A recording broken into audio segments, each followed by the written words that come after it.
অনেকেই বলতেছেন যে ভাই আপনি লিবিয়াতে কি কাজ করেন। তো আমি বলবো যে আমি লিবিয়াতে কাজ করি একটা রিসোর্টের মধ্যে ক্লিনারের কাজ করি।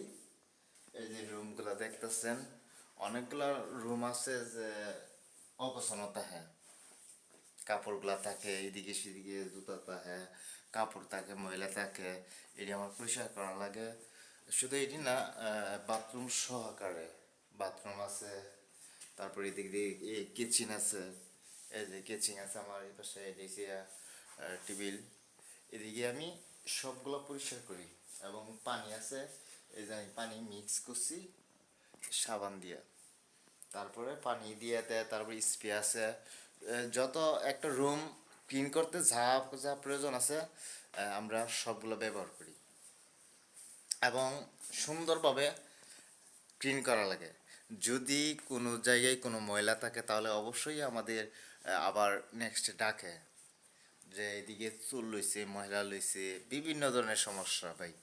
আর বেতন, বেতনের কথা কি বলবো যে